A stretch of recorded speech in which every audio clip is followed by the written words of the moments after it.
could read your thoughts.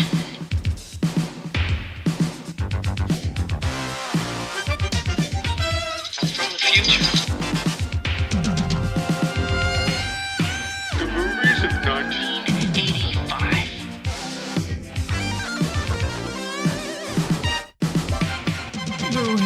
Hello.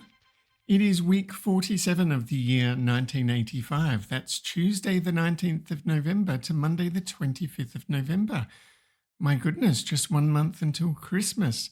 My name is Jason Hutchins. I am stuck in the year 1985, and what I do each week to pass the time is I select a random movie that I rent from a local video store, and then I sit down and watch it on VHS and then share my thoughts about the movie and the news of the week in 1985. So in order to select the movie, I'm just going to spin a bingo machine and see what number comes out. So let me do that right now. This bingo machine's falling apart, but a number eventually came out, and it is number 39. 3 times 13, 39. Let's look up the spreadsheet on the Commodore 64 and see what movie that number is, and it is the classic. It is the one that we've all been waiting for. It is Back to the Future. What can I say about this movie? I mean, we've all seen it 100 times, I'm sure. It is an absolute classic, and I'm going to watch it again for the podcast, but I've watched it so many times during my life.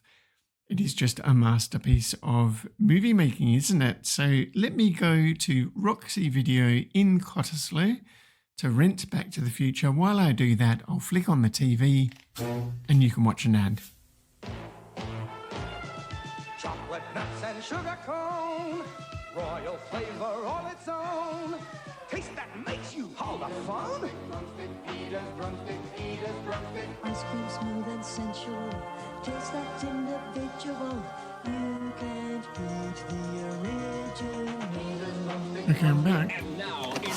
Let me just pop this in. And we'll have a look at the cover. So in my hand, I've got the cover to Back to the Future, and at the top, it's got that logo that we all remember. Steven Spielberg presents Back to the Future, a Robert Zemeckis film.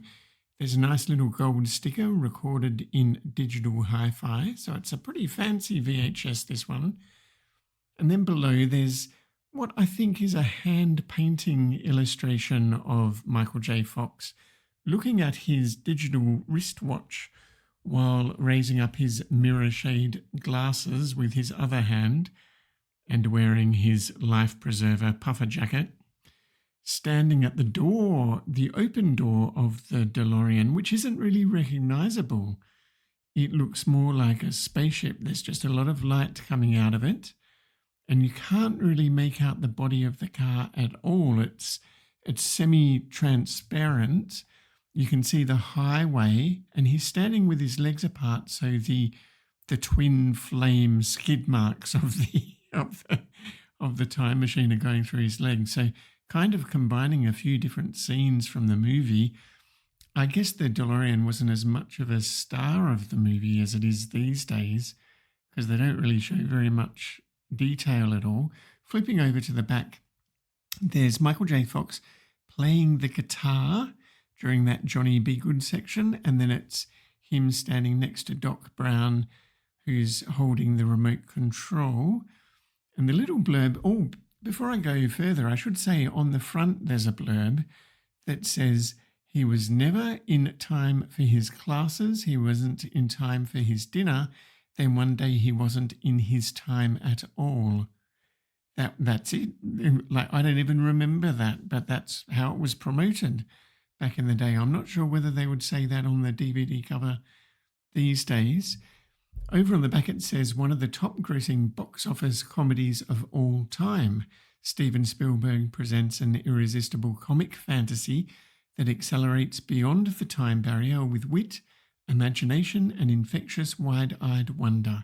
Michael J. Fox stars as Marty McFly, a typical American teenager of the 80s, accidentally sent back in time to 1955 in a plutonium-powered DeLorean time machine invented by slightly mad scientist Christopher Lloyd, using the actor's name, not the character's name.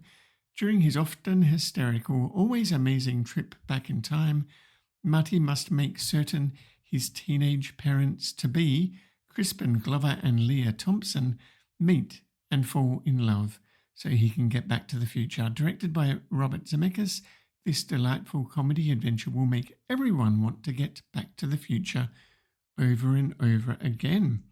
So that's it. That's all you had to go on. And I think if you were back in 1985, you would already know about this movie. You would have seen it on TV a lot. So I guess the VHS cover doesn't really need to do much of a hard sell. But I tell you what, it's not a fantastic cover, really. The movie has better graphics that it could have used. It has better taglines that it could have used. And the blurb on the back was pretty lame as well, wasn't it, really? But as we all know, it's a bit of a famous movie, a bit of a classic. I mean, I'm going to give it a 5 stars Mintox before we've even sat down on the sofa to watch the thing. But speaking of that, let's just press play on tape and watch Back to the Future. Steven Spielberg presents Back to the Future, a Robert Zemeckis film. Marty leads an ordinary life. No McFly ever amounted to anything in the history of Hill Valley. Yeah, well, history is going to change. And 1985 is not his year. But Dr. Brown is about to change all that. Are you telling me that you built a time machine out of a DeLorean? He's sending Marty 30 years back in time.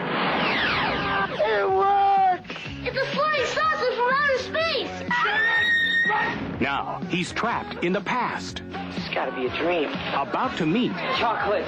his future father. He's a peeping Tom. Wow! And he's making an impression on his mother. He's an absolute dream. And he can sleep in my room. Anything you do could have serious repercussions on future events. Now, he's got to make his mother and father fall in love. For crying out loud, I haven't even been born yet. And only Dr. Brown can help him get back to the future. Are you telling me that this sucker is nuclear? Precisely. Michael J. Fox, Whoa, this is heavy. Christopher Lloyd, There's that word again, heavy. Why are things so heavy in the future? Is there a problem with the Earth's gravitational pull? Back to the Future. Well, what can I say about this movie? It is an absolute classic. I rate it very, very highly. It's a 5 stars from me. I think I've already said that probably. Look, it's just so well put together, this movie. They really agonized over it, I think. And I'm not going to tell all the stories because I've watched this a million times before, and I'm sure that you're aware of these stories as well. But famously, they cast Eric Stoltz as Marty McFly, and he worked on the movie for 6 weeks before the director and producer reluctantly decided to fire him because it just wasn't working out. His performance was a little bit too Shakespearean, I guess. He brought a lot of, what's the acting that Robert De Niro does? You know what I mean? The method acting. So Eric Stoltz brought a little too much method to the role and took it very seriously. Whereas what they needed is this quirky comedy kind of acting, which Michael J. Fox was very good at. So after seeing Eric Stoltz in Mask, which we'd watched earlier this year as part of the movies of 1985, they hired him and he just wasn't doing the job. So the trouble with Michael J. Fox is he was working on Family Ties and he was full-time on that. So they actually brought him on after losing 34 days of filming. They had to refilm 34 days worth of stuff, costing them $3.5 to $4 million extra dollars on top of their $19 million budget. And poor old Michael J. Fox had to live an impossible schedule where he woke up at 7 a.m., filmed Family Ties until 6 p.m. at Paramount Studios, then was rushed to Universal Studios where he filmed Back to the Future from 6:30 p.m. until 2:30 or 3 a.m. in the morning. And then his driver took him back home to his apartment, dumped him in his bed, and he got 4 hours of sleep before repeating it. and did that all for like 3 or 4 months while filming Back to the Future, filming the daylight scenes on the weekends. So most of Back to the Future was filmed at night. The daylight scenes were filmed on the weekends. Just incredible that he did that, isn't it, to get this? But, you know, what I used to do on this podcast is I'd go through the first 20 minutes or something like that. But the script for Back to the Future is so tight, they spent so much time getting it right, that everything's set up in the first 10 minutes. When you watch it, it's got a fairly slow opening, you know. Do you remember the camera panning across all of the clocks in Doc Brown's lab? That's like a very slow open. And then, you know, we pan past the television that switches on with news of terrorists stealing plutonium. Then by the end, we've seen Einstein get his horrible dog food delivered into his bowl. The door opens. Some dirty sneakers walk across the room. This is how we see Marty. It's a very slow introduction to the character. He kicks his skateboard, so we introduce skateboarding. It's very, very good how it introduces all the things. And then the skateboard collides with the box of plutonium. But the audience really has to be paying attention to put 2 and 2 together. You know, if you're going into this movie, you don't necessarily catch all of the details. There are so many details, aren't there? And then, of course, we see Marty, and he plays the guitar with the massive amplifier. And all within the first 10 minutes, he has the phone call with Doc, establishing that some time-related experiment has succeeded. We learn about the terrorists. We see him playing guitar. We see him skateboarding through the town. We see the town, the village itself, whatever, you know, the town centre. With the clock tower, it sets it all up. We meet the girlfriend at the school. We meet the principal who tells him he's hopeless or whatever. We have the band audition where he gets let down because he's not accepted. So we get all of that. And we meet the parents and Biff all in the first 10 minutes. It sets up everything in the first 10 minutes. It is so tight. It's very well done. And like I probably said in the introduction, I would put this, Raiders of the Lost Ark, and Die Hard as 3 perfect movies, perfect scripts, perfect movies, where the people who have made them really agonized over all the little decisions and just made a classic popcorn movie, a classic family entertainment movie that appeals to all generations. Because if you were watching this 13 years old in 1985 like I was, then you loved the story. You loved, like we all got into skateboarding after watching Back to the Future. But if you were the parent of one of those kids watching it, then you got all of the nostalgia for the 50s as well. It's just so clever. And they made a fairly decent trilogy out of it as well. I get confused sometimes because the second movie in the trilogy goes back to 1955 and you see everything from a different perspective. They refilmed a lot of it with a different story, you know, all to do with this sports almanac that was brought back from the future. Just very, very clever. So yes, it's just a stone cold classic. There's nothing else I can say about it. I've gone through trivia multiple times in the past, so I don't want to rake over all those coals. I mean, Crispin Glover, the casting in this movie. Now, what's the guy's name? The guy who plays Biff? I never remember his name, but I'll play a song of his over the end credits because his performance as Biff, he really inhabits that character, doesn't he? He's just so, so good. And I think he's spent his life trying to live down his performance in Back to the Future because it is so iconic. But also Crispin Glover playing Marty McFly's dad, George McFly. He's just perfect for that. I guess the characters that I forget about are Marty's brother and sister. Now, of course, they're very important in the movie because they're in the photograph. So they are important characters, but they play fairly minor roles. But Tom Wilson, his name is, playing Biff Tannen. Such an iconic performance. It's just so good. And so many quotable scenes. the manure and all of that sort of stuff. Anyway, stay until the end of the podcast and we'll play a song that he sings just to remind people that he gets asked about Back to the Future all the time, even 40 years later. So anyway, that's Back to the Future. But now...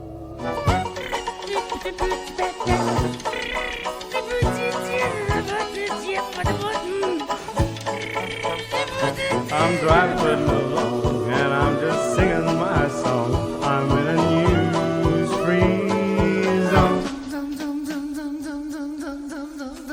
Well, welcome to the News Free Zone. It's that time of the podcast where we talk about all the news from 1985, so we don't need to look at the news from 2025. But I need to make a little correction. When I said the first 10 minutes, I meant the first 15 minutes. So in the first 15 minutes of Back to the Future, they set up everything. And we meet Biff and the parents. And we learn about the clock tower being struck by lightning and all that sort of stuff. Anyway, Ronald Reagan was also name-checked in Back to the Future when Doc Brown asks Marty who's president in the year 1985. The actor, who's the Vice President Jerry Lewis. Remember that? Anyway, Ronald Reagan was in Geneva and he emerged from the villa that he was staying in without an overcoat on a freezing morning this week in 1985 in a calculated move of political theatre because he was meeting Mikhail Gorbachev, who also appears in Back to the Future 2 when they go to the diner anyway. And the image was this 74-year-old President Reagan in his crisp blue suit without a jacket, looking young and vigorous compared to this old, hunched-over 54-year-old Gorbachev bundled in one of those big Russian furry hats and big overcoat in the cold November morning. So that's quite interesting, isn't it? So Reagan's opening words were, "The United States and the Soviet Union are the two greatest countries on Earth, the superpowers. They are the only ones who can start World War III, but also the only two countries that can bring peace to the world." So this is what they were meeting about. It was the beginning of the end of the Cold War. So they had a 65-minute private meeting where Reagan proposed to Gorbachev a little thought experiment. What would happen if aliens invaded Earth? How easy the task would become if suddenly there was a common threat to the world from the outside. And Gorbachev confirmed that Reagan asked him, what would the Soviets do? Would they help America if the Earth was invaded by space aliens? And Gorbachev, without hesitation, said yes. And Reagan replied that likewise the United States would help the Soviet Union. So isn't it crazy that space aliens were the beginning of the negotiations in Geneva? So while that was happening, terrorists, talking about Libyan terrorists with their plutonium, terrorists struck when an Egypt air flight departed Athens while Reagan and Gorbachev were meeting, and they seized the Boeing 737. Now, it wasn't Libyan terrorists, it was Palestinian terrorists. But this was the beginning of a 48-hour ordeal that would become known as the massacre in Malta, because what happened is they hijacked the airliner and there was an Egyptian security agent on board who pulled a gun and shot one of the terrorists dead at 30,000 feet. And a shootout erupted with 19 shots fired. Imagine that at 30,000 feet, puncturing the fuselage. They had to make an emergency landing in Malta. Now, Maltese authorities refused to switch on the runway lights, so this was happening at night time, but the pilots landed the plane safely anyway. The Prime Minister of Malta rushed to the control tower to personally negotiate with the terrorists, hoping that Malta's good relations with the Arab states would help to resolve the crisis peacefully. But during negotiations, the terrorists started executing passengers, and they did it very haphazardly. shooting people, executing people, but not succeeding in executing them. So quite a lot of the people who were executed actually survived. So I think the first one was shot in the head and thrown down the staircase, but survived for a week before dying. Then an American fisherman was shot, but the bullet only grazed his skull, and he played dead and later escaped with his hands still tied. It's just crazy. But then what happened is the Egyptian commando unit stormed the aircraft and smoke bombed. No, they didn't use smoke bombs. They used 2 kilograms of Semtex to blow in the door, way more than what was necessary, which ignited a fire and filled the aircraft cabin with smoke and toxic fumes, killing 52 passengers, including pregnant women and children, from all of this toxic smoke, making it the deadliest hijacking in history. Anyway, that's really grim, isn't it? So what else happened? So there's another story. And sorry, it's really depressing. I shouldn't be laughing. Another story in 1985, this week in 1985, is that a 31-year-old US Navy intelligence analyst by the name of Jonathan Pollard, he had been betraying the US by selling military secrets to the Israeli embassy, and he was found out. Now, you might remember from previous podcasts that 1985 was called the Year of the Spy because there was over a dozen instances of US spies being found out selling secrets to the enemy, or in this case, Israel, which was an ally. And it did cause a big problem with the US-Israeli relationship. Anyway, I'm not going to go into all of these depressing stories. It's meant to be a fun segment of the show. So Will like this one because this week in 1985, Microsoft released Windows 1.0. This is after the release of the Atari ST and the Amiga and the Macintosh. So Windows was late to the party, and Windows 1.0, which they sold for $99, was pretty bad. It was pretty bad. They didn't even have overlapping windows because they were worried that Apple had the patent on that. So Windows could only be tiled, and people really didn't take to it. They only sold 500,000 copies, I think, which wasn't a lot considering how many how many PCs running MS-DOS there were in circulation. And it really wasn't for a couple of years later when, well, not a couple of years later, it really wasn't until Windows 95 arrived on the scene 10 years later, but I guess Windows 3 in 1990 was the first one that gained any real traction. So we really were behind the 8 ball. But Microsoft have a bit of a history of this, don't they, of playing catch up, because they did that with web and they're doing that with AI at the moment, I feel.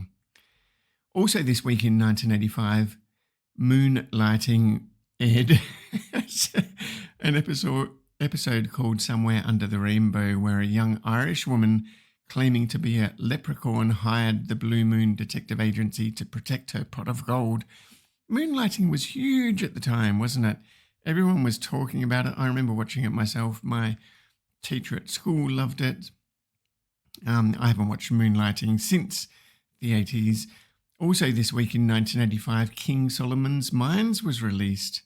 Now, I remember watching this. This was a Richard Chamberlain and Sharon Stone ripoff of Raiders of the Lost Ark. And basically the story around King Solomon's Mines is that when the director saw, when one of the producers saw Kathleen Turner in Romancing the Stone, they said to the casting agent, get me that stone woman.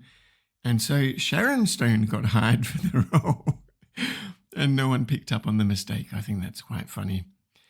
Also this week in 1985, a person fully dressed in a chicken costume walked into the Australian House of Representatives while they were sitting and sat down cross-legged on the government front bench, throwing Parliament into chaos. Apparently it was a Liberal MP from Tasmania that dressed up to do it.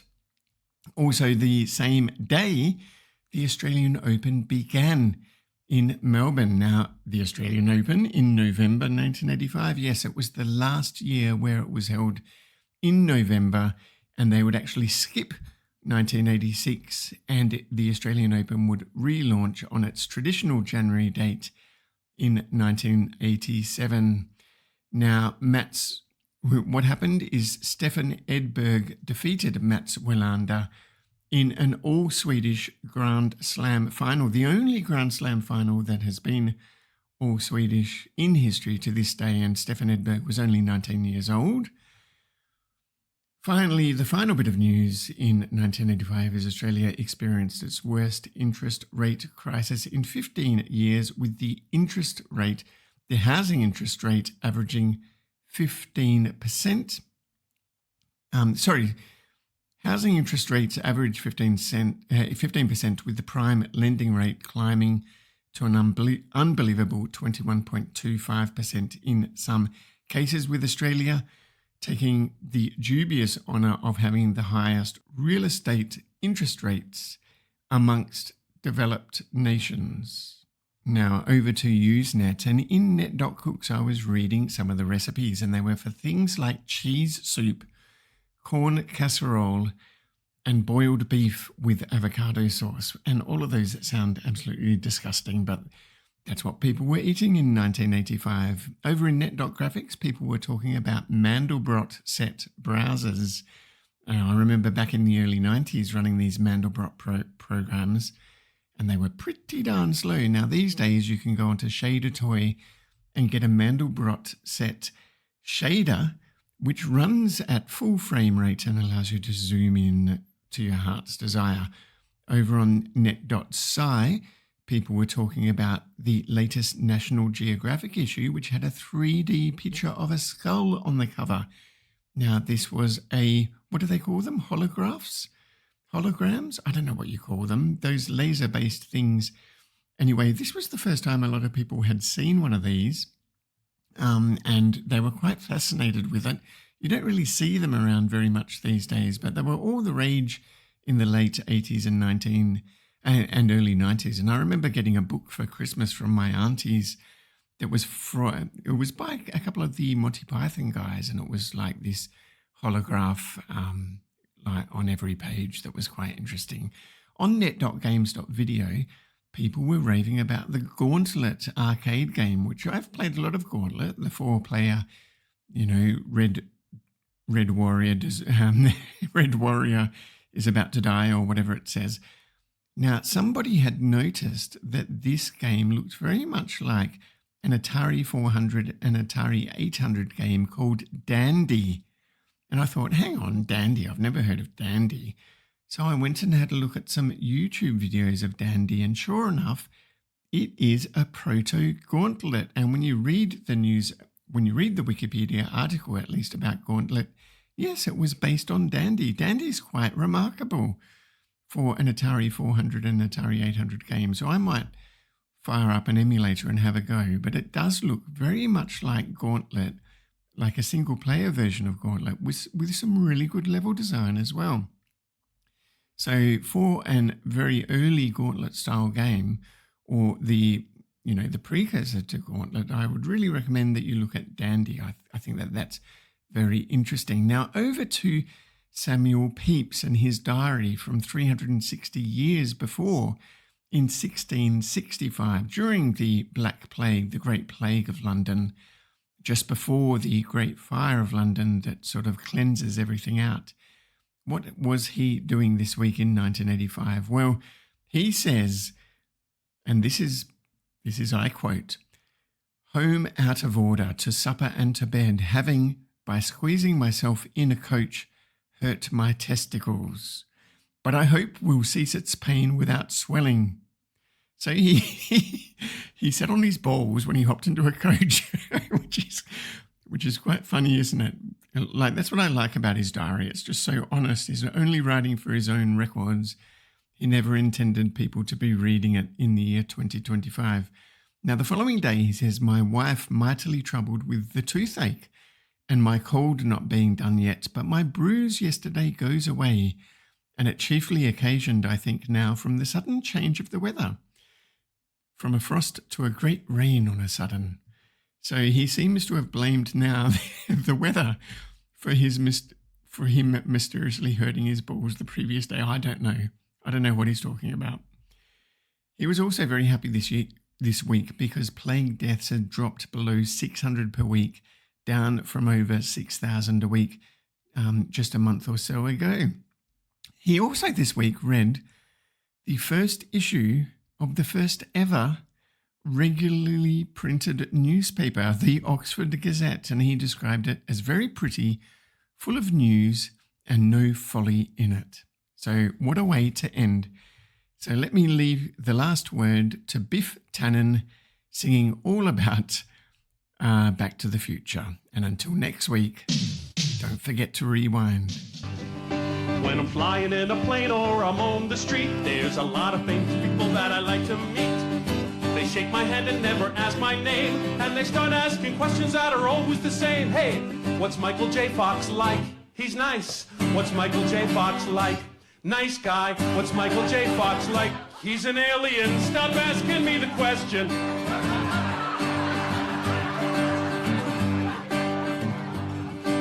I went to the bar mitzvah of my nephew Josh. Now I'm not Jewish, but I like to nosh. Put on my yarmulke, started to pray, when the rabbi leaned over and I heard him say, hey, was that real manure? No, it wasn't. Was that real manure? No. Was that real manure? It's a movie. Stop asking me the question. Can we take your picture? Come on, look mean. Would you call my friend a butthead on his answering machine? Hey, questions, just fill my head. I went to my doctor said, hey, what does a key grip do? Set up lights. What does the best boy do? Help the key grip. What does a producer do? I don't know. Stop asking me the question. Do you all hang out together? No, we don't. How's Crispin Glover? Never talk to him. Back to the Future 4. Not happening. Stop asking me the question. Hey, who's the nicest famous guy you know? Adam Sandler. Who is the biggest jerk? Gary Busey. How much money do you make? More than you do. So stop asking me the question. Thanks a lot, everybody.